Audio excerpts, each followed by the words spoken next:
आज की live class में सभी बच्चे और मेरे जो YouTube के सब्सक्राइबर हैं उन सभी का मैं फिर से एक बार स्वागत करता हूं। तो मैंने अभी हाल ही में 2 दिन पहले एक नए पाठ की शुरुआत की थी, बहुभुज, ठीक है। और उसका YouTube लिंक जो है जितने बच्चे पढ़ते हैं उनको भी मैंने भेज दिया था और ये बोला था कि उसको देख ले रहे हैं ना, तब आज की क्लास जो है तुम लोग समझ पाओगे। तो आज मैं बहुभुज का भाग 2 शुरू करने जा रहा हूँ। आज के भाग में हम लोग पढ़ेंगे बहुभुज के अंतःकोणों का योग और विभिन्न प्रकार के चतुर्भुजों के गुण और प्रश्नावली के प्रश्नों को हल करेंगे। सभी बच्चे जो है, एक बार बोल रहा हूँ, अपने अपने स्पीकर को म्यूट रखेंगे, ठीक है। यूट्यूब के लिए भी मैं रिकॉर्ड करता हूँ लाइव क्लास को। तो चलो हम लोग देखते हैं बहुभुज के अंतःकोणों का योग। किसी भी बहुभुज के अंतःकोणों का योग। जिन लोगों ने पहला भाग नहीं देखा है वो पहले भाग को देखना, फिर इसका लिंक जब भेजूंगा तो इसको देखना, तब समझ में आएगा। तो बहुभुज के अंतःकोणों का योग। तो मैं पिछले वीडियो में एक चीज़ सिखाया था, बहुभुज के विकर्ण। क्या बताया था? बहुभुज के विकर्ण बताया था। और जब बहुभुज के विकर्ण बताया था तो क्या बताया था, याद करो। मान लो ये एक षष्ठभुज है, ये मान लो एक षष्ठभुज है, ठीक है। तो इसमें 6 भुजाएं, 6 शीर्ष, 6 अंतःकोण होंगे। ये भी बहुभुज का एक गुण है। किसी बहुभुज में जितनी भुजाएं होती हैं उतने ही अंतःकोण होते हैं, उतने ही शीर्ष होते हैं। तो मान लेता हूँ ये शीर्षों का नाम इस प्रकार है, A, B, C, D, E और F।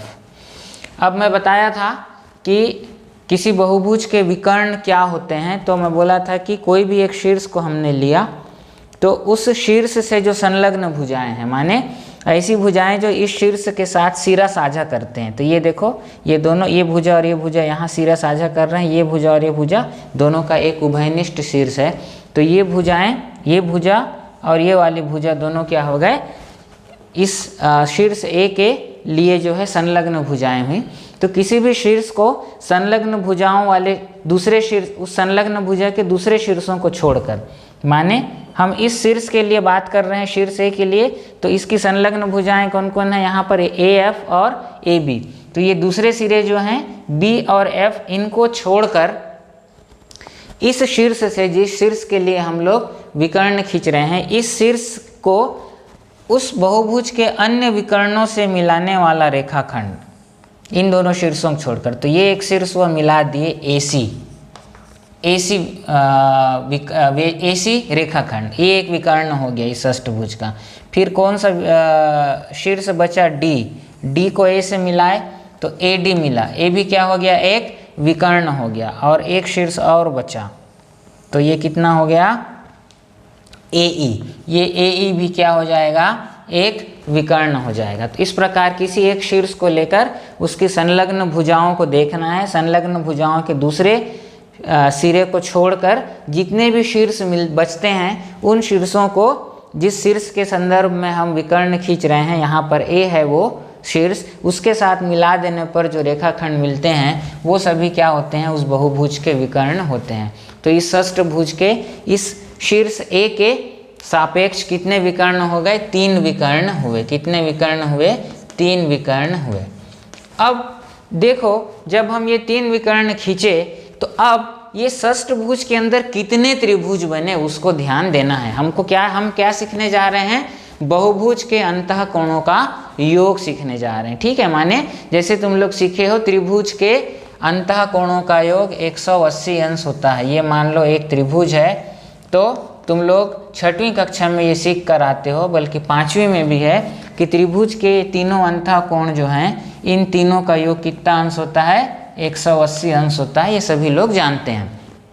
वैसे ये भी सीख जाते हैं बच्चे 6वीं कक्षा में कि चतुर्भुज, कैसे भी चतुर्भुज हो, एक आयत हो, समांतर चतुर्भुज हो, समलंब चतुर्भुज हो, किसी प्रकार का चतुर्भुज हो, इसके चारों अंतःकोणों का योग कितना अंश होता है, 360 अंश होता है। कितना अंश होता है, 360 अंश। ये चारों अंतःकोणों का योग कितना अंश होता है, 360 अंश। तो आज हम त्रिभुज और चतुर्भुज छोड़ के जो इससे ज़्यादा भुजा वाले बहुभुज हैं उनके अंतः कोणों का योग ज्ञात करने के लिए एक सूत्र बनाएंगे। ठीक है, तो उस सूत्र को बनाने के लिए हमको विकर्ण खींचना आना चाहिए, तो विकर्ण मैं खींच दिया।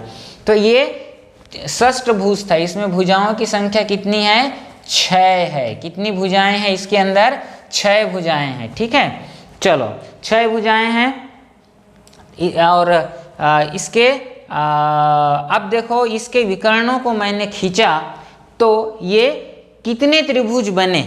तो देखो कितना त्रिभुज बना। ये एक पहला त्रिभुज बना, देखो दिख रहा है त्रिभुज, ये वाला त्रिभुज ABC, त्रिभुज ABC एक त्रिभुज बना विकर्णों को खींचने से।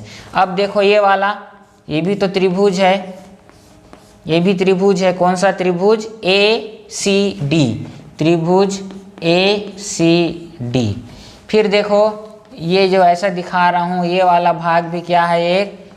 एक त्रिभुज है। कौन सा? त्रिभुज ADE, त्रिभुज ADE। और ये वाला देखो, ये वाला भाग को देखो, सबको मैं अलग अलग तरीके से छायांकित कर रहा हूँ। त्रिभुज AEF, त्रिभुज AEF। तो कुल कितने त्रिभुजों में बढ़ गया जब हम इसके विकर्ण खींचे? तो 4। कितने त्रिभुज बने? 4। और भुजाओं की संख्या कितनी थी? 6 थी। तो त्रिभुज कितने बने? 4 बने। एक कुछ संबंध है इसलिए ऐसा लिख रहा हूँ। ये त्रिभुज बनाया हूँ मैं, है ना, ये त्रिभुज बनाया हूँ। ठीक, तो 6 भुजाएं थी। तो जब उसके सारे विकर्ण खींचे तो कितने त्रिभुज बने? उस बहुभुज के अंदर 4 बने। एक पंचभुज लेता हूँ, एक पंचभुज लेता हूँ, ये पंचभुज है। ठीक है, पंचभुज है। ध्यान से सुनना, खूब सारे बच्चे बैठते हैं तो उन लोग आपस में बात नहीं करना। ठीक है, ये पंचभुज है। 1 2 3 4 5, 5 भुजाएं हैं। अब इसको मैं नाम दे देता हूँ ABCD और E। अब हम कोई भी एक शीर्ष ले लेते हैं, क्या खींचने के लिए? विकर्ण खींचने के लिए। तो ये B शीर्ष को मैं लिया, तो B शीर्ष को लिया तो मैं डबल लाइन से खींच दे रहा हूँ। ये BA भुजा और ये BC भुजा जो होगा, इस शीर्ष के लिए क्या हो जाएंगी? संलग्न भुजाएं हो जाएंगी। ठीक है, तो इन संलग्न भुजाओं अर्थात भुजा BA और BC के जो दूसरे सिरे हैं उनको हम मार्क कर दिए, दूसरे सिरे हैं। अब इन दोनों शीर्षों को छोड़कर जितने भी शीर्ष बच गए, कौन कौन बचा? D शीर्ष और E शीर्ष, उसको हम B शीर्ष के साथ मिला देंगे तो जो रेखाखंड मिलेंगे वो हमको वो क्या कहलाएंगे? इस पंचभुज के विकर्ण। तो ये BD और ये BE, ये इस पंचभुज के क्या हो गए? 2 विकर्ण हो गए। क्या हो गए? 2 विकर्ण हो गए। चलो अब हम इन विकर्णों को खींचने के बाद ये देखते हैं कि ये पंचभुज जो है कितने त्रिभुजों में बट गया। तो देखो ये पहला त्रिभुज, ये पहला त्रिभुज। ठीक है, तो पहला त्रिभुज कौन सा हुआ? त्रिभुज BCD, त्रिभुज BCD। अब देखो ये एक बड़ा त्रिभुज भी बना है, ये बड़ा त्रिभुज भी बना है, त्रिभुज BDE, त्रिभुज BDE। और एक ये वाला त्रिभुज बना है। ठीक है, त्रिभुज BEA, त्रिभुज BEA। तो देखो इस पंचभुज में भुजाएं कितनी थी? 5। भुजाएं कितनी थी? 5। तो जब उसके विकर्ण खींचे तो त्रिभुज कितने बने? 3। ध्यान रखना, भुजाएं षष्ठभुज में 6 थी, उसके विकर्ण हमने खींचा तो कितने त्रिभुज अंदर बने? 4। 6 भुजा 4 त्रिभुज, भुजाओं से कितने कम? 2। क्या यहाँ भी नियम लागू होता है? पंचभुज में भुजाओं की संख्या 5, जब विकर्ण खींच दिए तो कितने त्रिभुज बने अंदर में? 3। देखो भुजाओं की संख्या से 2 कम, भुजाओं की संख्या से 2 कम। एक और उदाहरण देखते हैं। ठीक है, अब एक मैं चतुर्भुज बना देता हूँ एक चतुर्भुज बना देता हूँ। ठीक है, देखते हैं क्या होता है। एक चतुर्भुज बनाता हूँ, कैसे भी है हमारा चतुर्भुज, मान लो ये हमारा चतुर्भुज है। ठीक है, A B C और D। हम कोई सा भी शीर्ष को ले लेते हैं, ये ए शीर्ष को लेते हैं। अब ए शीर्ष को लिए तो दो संलग्न भुजाएं कौन कौन हो गई, ए बी और ये ए डी दोनों संलग्न भुजाएं हुई। ऐसी दो भुजाएं किसी भी बहुभुज के जो किसी एक शीर्ष पे मिलती हैं संलग्न भुजाएं। तो अब इस शीर्ष के से संबद्ध संलग्न भुजाएं भुजा ए बी और ए डी हुई, तो इन भुजाओं के दूसरे सिरे को मार्क कर लो, ये हुआ दूसरा सिरा बी और ये एक डी। इन दोनों को छोड़कर जो शेष बचे शीर्ष है, माने कौन, ये सी शीर्ष जो है, उसको जब हम इस ए शीर्ष के साथ मिलाएंगे तो हमको जो रेखा खंड मिलेगा वो AC होगा और ये क्या हो जाएगा, चतुर्भुज का विकर्ण। क्या हो जाएगा, चतुर्भुज का विकर्ण हो जाएगा। अब जब हम इस चतुर्भुज में एक विकर्ण खींचे किसी शीर्ष को लेकर, तो कितने त्रिभुज बन गए, ये एक त्रिभुज बना, त्रिभुज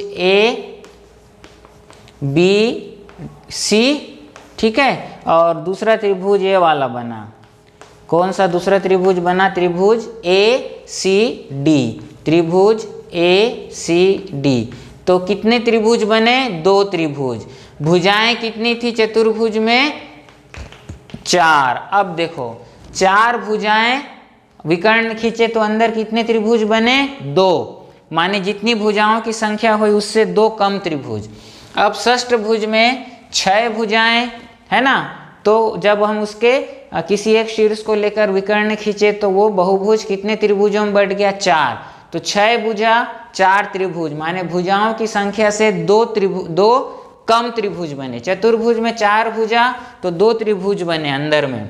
पंचभुज में 5 भुजा तो कितने त्रिभुज बने, 3, माने 2 कम। तो इसका क्या निष्कर्ष निकला कि किसी बहुभुज में जितनी भुजाओं की संख्या होती है उसके विकर्ण खींच लेने के बाद उस बहुभुज के अंदर कितने त्रिभुज बन जाते हैं, जितने भुजाओं की संख्या उससे 2 कम, जितने भुजाओं की संख्या उससे 2 कम त्रिभुज बनते हैं। ठीक है, तो ये एक नियम बाहर आया।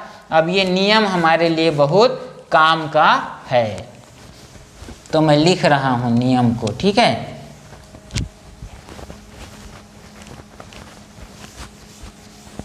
तो क्या हो गया नियम, नियम हुआ कि किसी बहुभुज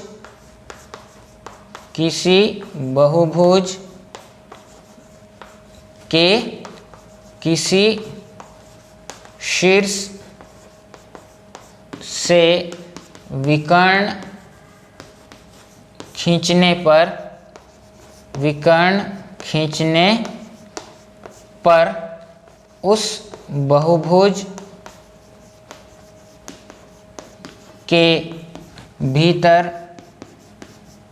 त्रिभुजों की संख्या कितनी हो जाएगी, बहुभुज में भुजाओं की संख्या, बहुभुज में जितनी भुजाएं हैं भुजाओं की संख्या उससे 2 कम, माने 2 घटा देंगे, तो उस बहुभुज में जितनी भुजाएं हैं उसकी संख्या से 2 कम।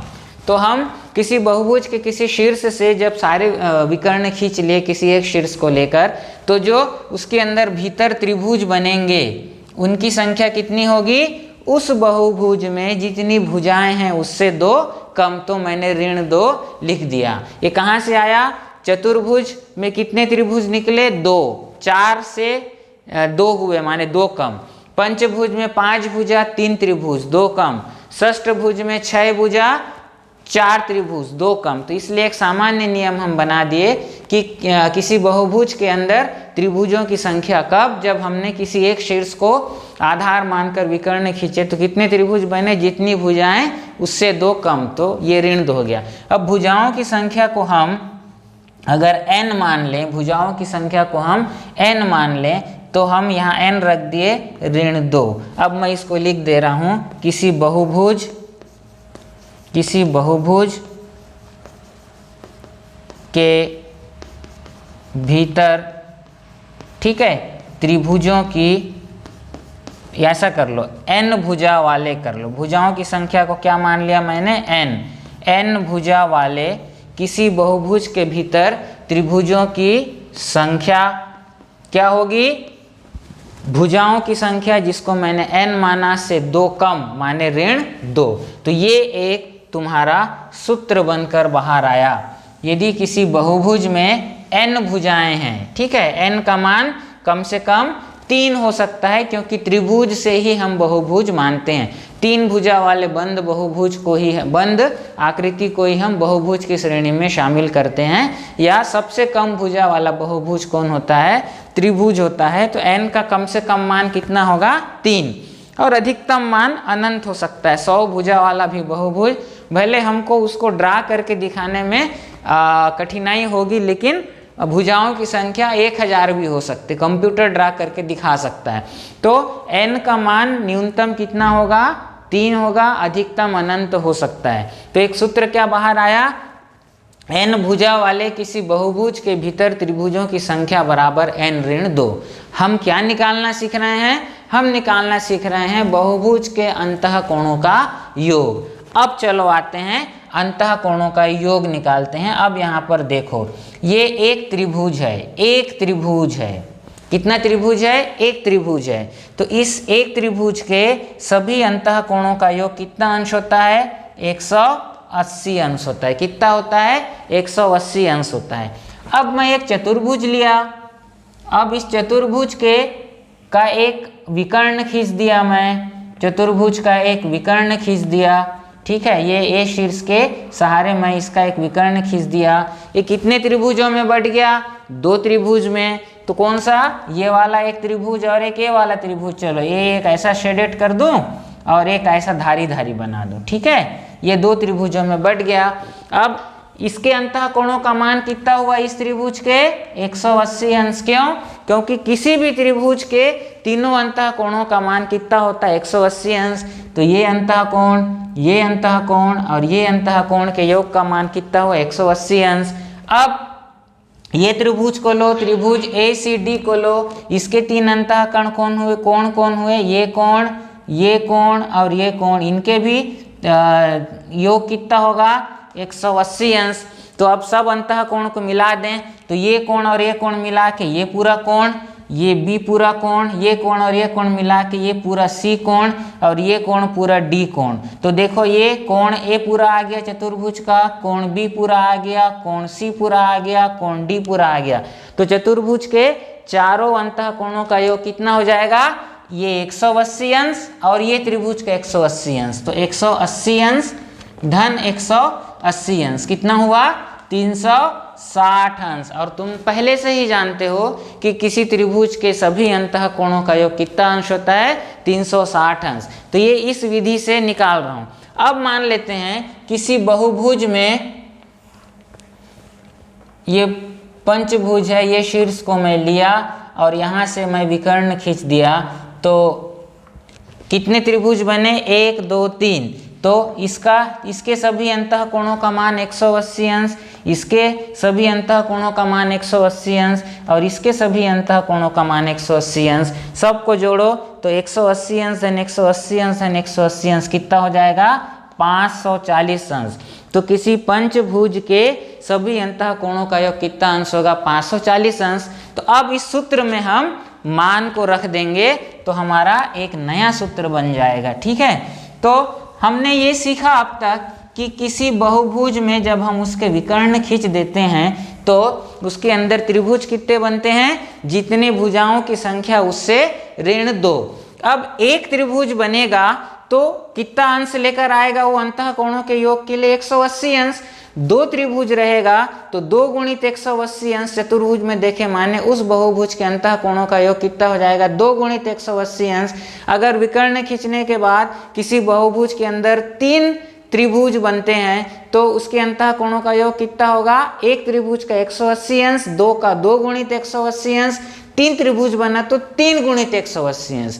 किसी बहुभुज के विकर्ण खींचने के बाद अगर अंदर 4 त्रिभुज बनते हैं तो उसके सभी अंतः कोणों का योग क्या हो जाएगा? 4 गुणित 180 अंश। तो अगर किसी बहुभुज में n भुजा हैं तो उसके सभी अंतः कोणों का मान कितना हो जाएगा? जितने त्रिभुज गुणित 180 अंश, ठीक है। तो अब एक नया सूत्र बन गया, n भुजा वाले किसी बहुभुज के अंतःकोणों का योग, अंतःकोणों लिख दिया माने सभी अंतःकोण है ना, अंतःकोणों का योग बराबर जितने त्रिभुज बने गुणित कितना 180 अंश। कितने त्रिभुज बनते हैं n भुजा वाले बहुभुज में, n ऋण 2 गुणित 180 अंश। तो ये एक नया सूत्र बन गया। ठीक है, कौन सा सूत्र बना? किसी बहुभुज के अंतःकोणों का योग निकालने का सूत्र बना। तो यदि बहुभुज में भुजाओं की संख्या n है तो उसके सभी अंतःकोणों का मान कितना होगा? n ऋण 2 गुणित 180 अंश। अब ये सूत्र सही है कि नहीं, इसको हम त्रिभुज चतुर्भुज से जो है एक बार कैलकुलेट करके निकाल के देखते हैं। ठीक है, तो त्रिभुज के लिए क्या हो जाएगा? त्रिभुज के लिए n बराबर कितना होगा? 3। n बराबर क्या हो जाएगा? 3। n क्या है? भुजाओं की संख्या है। तो त्रिभुज के लिए भुजाओं की संख्या कितनी होगी? 3। तो अंतःकोणों का योग क्या होना चाहिए? अंतःकोणों का योग इस सूत्र के आधार पर अंतःकोणों का योग क्या होना चाहिए? n ऋण 2 गुणित 180 अंश। त्रिभुज के लिए n का मान कितना है? 3। तो 3 रखे, ऋण 2 गुणित 180 अंश। 3 ऋण 2 कितना आया? 1 गुणित 180 अंश बराबर 180 अंश। तो त्रिभुज के अंतःकोणों का योग कितना आया? 180 अंश आया। और तुम लोग जानते हो ना उतना ही होता है, तो ये सूत्र सही सिद्ध हुआ। अब चतुर्भुज के लिए निकालते हैं। किसके लिए? चतुर्भुज के लिए भुजाओं की संख्या n का मान कितना होगा? 4। क्यों? क्योंकि उसमें भुजाएं कितनी हैं? 4 हैं। तो अंतःकोणों का योग अगर हम निकालेंगे इस सूत्र से, अंतःकोणों का योग निकालो किसके? चतुर्भुज के। तो क्या हो जाएगा? सूत्र है n ऋण 2 गुणित 180 अंश। तो n का मान क्या है? भुजाओं की संख्या चतुर्भुज के लिए 4 है। तो 4 ऋण 2 गुणित 180 अंश। तो 4 में 2 घटाए कितना आया? 2 गुणित 180 अंश। 2 का गुणा किए कितना अंश आया? 360 अंश। और चतुर्भुज के सभी अंतःकोणों का योग कितना होता है? 360 अंश। तो देखो ये सूत्र क्या है? सही है। अब हम इस सूत्र की सहायता से कितनी भी भुजाएं रहेंगी तो हम उस बहुभुज के सभी अंतःकोणों का योग सीधे सीधे मान रख के निकाल सकते हैं। हमको कौन सा मान रखना है? भुजाओं की संख्या। अगर हमसे पूछा किसी बहुभुज में 17 भुजाएं हैं, उसके सभी अंतःकोणों का मान ज्ञात करो। n का मान कितना दे दिया? 17। तो हम क्या करेंगे? 17 भुजा वाले बहुभुज के अंतःकोणों का योग 17 ऋण 2 गुणित 180 अंश, 15 गुणित 180 अंश निकाल दिए, वो हमारा क्या होगा? उत्तर होगा। तो ये वो तरीका था, ये वो सूत्र था जिससे हम किसी बहुभुज के भुजाओं की संख्या के आधार पर उसके अंतःकोणों को ज्ञात कर सकते हैं। चलो, तो ये हो गया किसी बहुभुज के अंतःकोणों का योग। सूत्र क्या निकला? भुजाओं की संख्या अगर n है तो उसके अंतःकोणों का योग क्या होगा? n ऋण 2 गुणित 180 अंश। और उसके अंदर अगर भुजाएं n है तो उस बहुभुज के अंदर विकर्ण खींचने पर कितने त्रिभुज बनेंगे? उसकी भुजाओं से 2 कम, n भुजा है तो n ऋण 2। अब आते हैं प्रश्नावली पे आते हैं। ठीक है, प्रश्नावली पे आने से पहले मैं चतुर्भुज के गुण बता दूं। ठीक है, तो चतुर्भुज के विभिन्न प्रकार के चतुर्भुज, तो ये बहुत काम की बात है, इसका आगे बहुत उपयोग होता है, ध्यान से सुनना। चतुर्भुज का प्रकार, ठीक है, फिर उसमें भुजा लिख दे रहा हूँ, माने भुजा संबंधी क्या गुण होता है। यहाँ कोण लिख दे रहा हूँ, माने उसके कोणों में क्या विशेष बात होती है। और यहाँ पर विकर्ण लिख दे रहा हूँ। तुम्हारे पुस्तक में ये चार्ट बना हुआ है। ठीक है, तो इसको तुम लोग ध्यान से समझना। ठीक है, लिखा हुआ होना अलग बात है, समझना अलग बात है। तो पहले प्रकार का चतुर्भुज हम ले लेते हैं समांतर चतुर्भुज। क्या? समांतर चतुर्भुज। तो समांतर चतुर्भुज ले लिए तो इसके भुजाओं में क्या संबंध होता है? आमने सामने की भुजाएं क्या होती हैं? बराबर आमने सामने। थोड़ा कॉलम्स बड़े कर लूँ।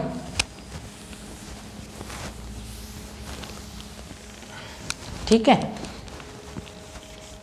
तो ये भुजा कर देते हैं और यहाँ पर कर देते हैं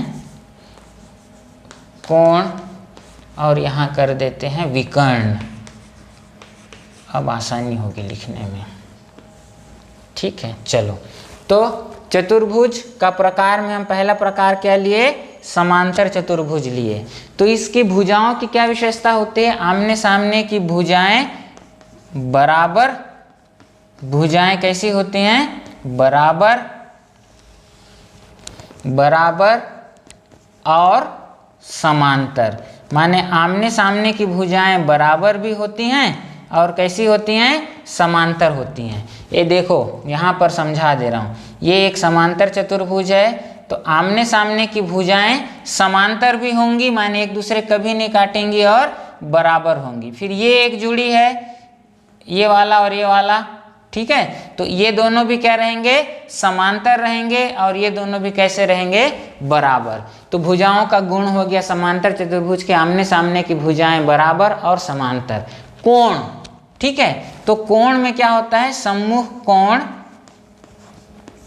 सम्मुख कोण, ठीक है, सम्मुख कोण बराबर, सम्मुख कोण क्या होते हैं, बराबर होते हैं।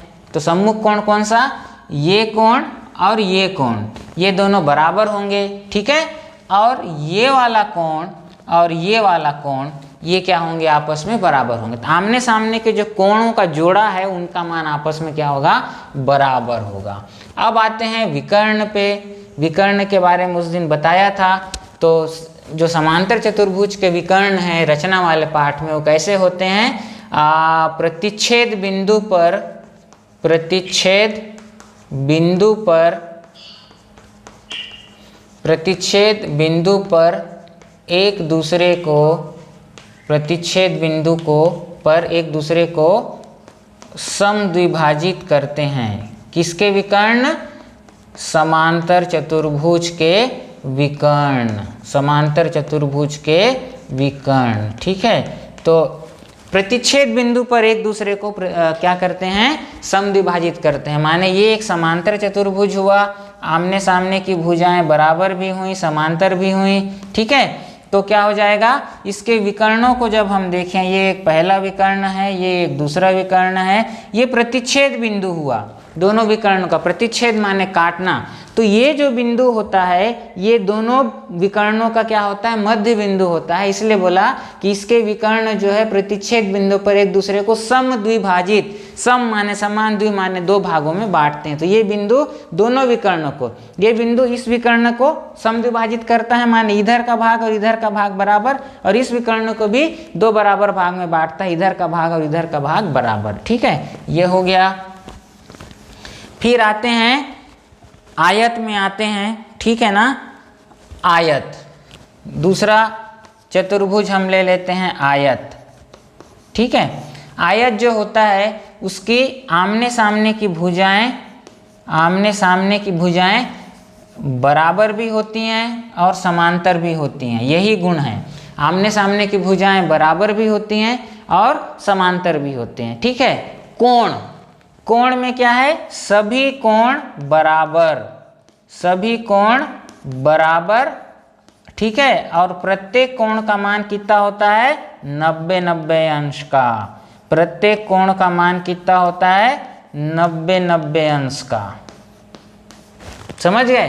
तो आयत जो है उसके आमने सामने की भुजाएं क्या होती हैं, बराबर होती हैं और समांतर भी होती हैं, जैसा कि समांतर चतुर्भुज में होता है। इसके सम्मुख कोण क्या होते हैं, सभी कोण बराबर। इसके कोणों का क्या विशेषता है, सभी कोण आपस में क्या होते हैं, बराबर होते हैं, प्रत्येक 90 अंश का होता है, ठीक है। और विकर्णों की बात करें तो इसके जो आयत के विकर्ण हैं, एक नया गुण निकल कर आएगा, विकर्ण बराबर होते हैं। क्या में, वजन में कि लंबाई में, लंबाई में विकर्ण बराबर होते हैं, विकर्ण बराबर होते हैं। और ये वाला गुण भी आ जाएगा, प्रतिच्छेद बिंदु पर, ठीक है, प्रतिच्छेद बिंदु पर एक दूसरे को, प्रतिच्छेद बिंदु पर समद्विभाजित करते हैं, पहले वाला गुण, ठीक है। और एक नया गुण जुड़ गया, विकर्ण क्या होते हैं, बराबर होते हैं। अब एक एक को मैं समझाऊंगा, एक क्या बनाकर, आयत बनाकर। ये देखो आयत, आयत इस प्रकार का होता है। सभी कोण इसके कैसे होते हैं, 90 अंश के। सभी कोण कैसे होंगे, सभी कोण 90 अंश के। ये सभी बराबर भी होंगे, 90 के होंगे, या प्रत्येक कोण 90-90 का हुआ, उसका मतलब सभी कोण बराबर हुए। आमने सामने की भुजाएं बराबर, तो ये भुजा अपने सामने की भुजा इसके बराबर और समांतर, और ये वाली भुजा इसके सामने की ये भुजा के बराबर और समांतर। दो गुण हो गए। विकर्ण, अब जो आयत के विकर्ण है, ये पहला विकर्ण और ये दूसरा विकर्ण, ठीक है। तो समांतर चतुर्भुज के विकर्णों का जो गुण था वो रहेगा ही, माने ये प्रतिच्छेद बिंदु पर एक दूसरे को क्या करते हैं, समद्विभाजित करते हैं, ठीक है। एक नया गुण क्या आया कि आयत के जो विकर्ण है ये बराबर होते हैं, माने यहाँ से लेकर यहाँ तक इस विकर्ण की जो लंबाई है वही दूसरे विकर्ण की लंबाई भी होगी। अगर पहला विकर्ण 10 सेंटीमीटर का है तो दूसरा भी कितने का होगा, 10 सेंटीमीटर का होगा। अब तीसरा आते हैं वर्ग, ठीक है, वर्ग। तीसरा क्या है, वर्ग। अब वर्ग की भुजाओं में क्या है कि सभी भुजाएं बराबर, वर्ग की सभी भुजाएं बराबर, आमने सामने वाला शर्त अब नहीं, सभी भुजाएं बराबर। एक भुजा 5 सेंटीमीटर का है, बाकी तीन भी 5-5 के होंगे। सभी भुजाएं बराबर और आमने सामने की भुजाएं समांतर। सभी भुजाएं बराबर और आमने सामने की भुजाएं क्या होंगी, समांतर होंगी। भुजाएं समांतर होंगी। चलो ये हो गया। अब कोण पे आते हैं, यही गुण चलेगा। सभी कोण आपस में बराबर और प्रत्येक कोण कितने अंश का होता है, 90 अंश का होता है।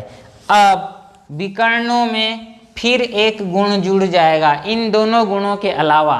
तो पहला गुण वही रहेगा, विकर्ण बराबर होते हैं। विकर्ण क्या होते हैं, आयत के बराबर। अच्छी बात, ये गुण भी आ जाएगा। प्रतिच्छेद बिंदु पर एक दूसरे को समद्विभाजित करते हैं, लेकिन एक नई चीज जुड़ेगी वर्ग के मामले में कि उसके जो विकर्ण हैं वो एक दूसरे को प्रतिच्छेद बिंदु पे समद्विभाजित करते हैं, लेकिन किस पे, समकोण पे। माने प्रतिच्छेद बिंदु पर ये विकर्ण के बीच का कोण कितने अंश होता है, 90 अंश का होता है। विकर्ण बराबर हो गया और प्रतिच्छेद बिंदु पर, प्रतिच्छेद बिंदु पर विकर्ण समकोण पर समद्विभाजित होते हैं। समकोण पर समद्विभाजित करते हैं, समकोण पर समद्विभाजित करते हैं एक दूसरे को। इसको अब हम लोग एक बार समझते हैं। तो कहाँ बनाओ, यहाँ जगह है। तो ये एक हमारा क्या हुआ, वर्ग हुआ। इसकी चारों भुजाएं कैसी होती हैं, बराबर होती हैं। तो देखते जाओ, ये भुजा, चारों भुजाएं बराबर, तो ये 5 का सेंटीमीटर, ये 5 का, ये भी 5 का, तो ये भी 5 का होगा। सभी भुजाएं बराबर हो गई। आमने सामने की भुजाएं समांतर होती हैं, ठीक बात है। ये भुजा और इसके सामने की भुजा, ये दोनों समांतर होंगी, ठीक है। एक दूसरे कभी नहीं काटेंगे, कितना भी बढ़ा लो। और ये भुजा और इसके सामने की भुजा, ये दोनों आपस में समांतर होंगे। कोण पे आओ, सभी कोण बराबर और प्रत्येक 90 अंश का, माने हर कोण का मान कितना, 90 अंश का होता है। ये भी 90 और ये भी 90। अब विकर्णों में आते हैं, तो विकर्णों का क्या गुण है, विकर्ण बराबर होते हैं। अच्छी बात है, विकर्ण बराबर होते हैं, ठीक है।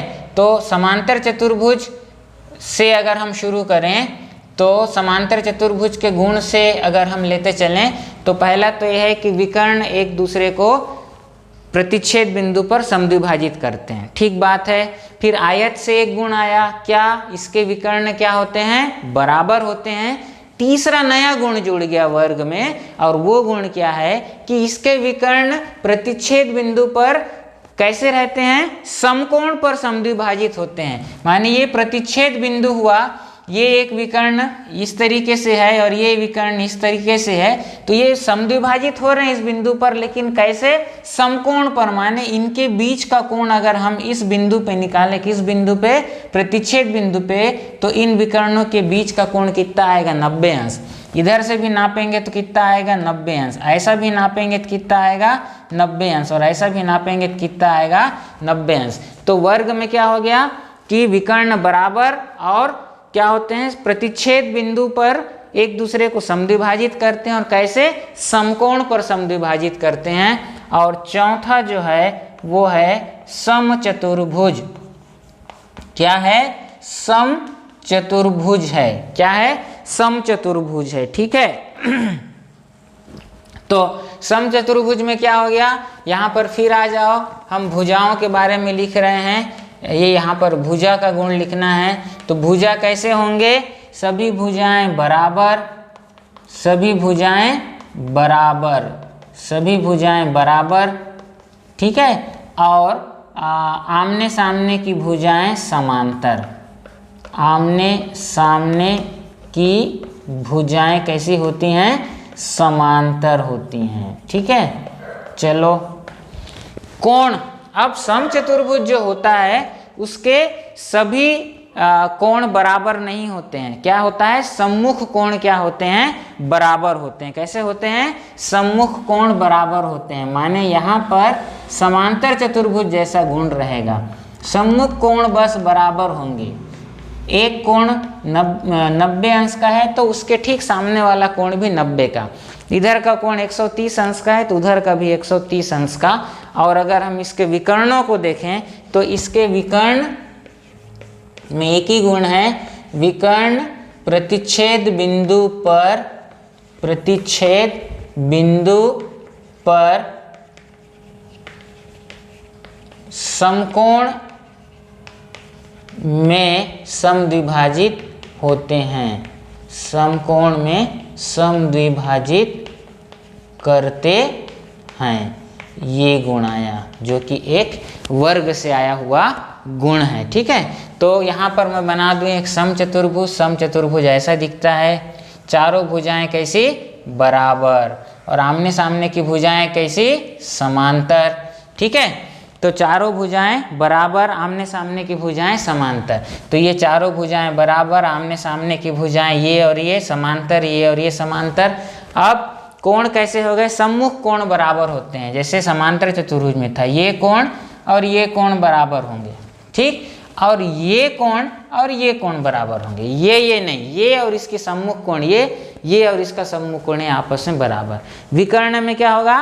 प्रतिच्छेद बिंदु पर समकोण में समद्विभाजित करते हैं। प्रतिच्छेद बिंदु, ये विकर्ण हुआ और ये विकर्ण हुआ, तो प्रतिच्छेद बिंदु माने इस बिंदु पर ये समद्विभाजित हो रहे हैं, माने ये बिंदु जो है दोनों विकर्णों के लिए मध्य बिंदु होगा। साथ ही इस बिंदु पर जब कोण हम देखेंगे तो वो कितने अंश का होगा? 90 अंश का होगा। किसकी तरह? वर्ग की तरह। तो इसको याद रखना, ये जीवन भर काम आता है। तो ये था विभिन्न प्रकार के चतुर्भुज, और चतुर्भुज के भुजाओं की क्या विशेषता है, कोण की क्या विशेषता है और विकर्ण की क्या विशेषता है, ये तुम्हारे पुस्तक में भी दिया हुआ है।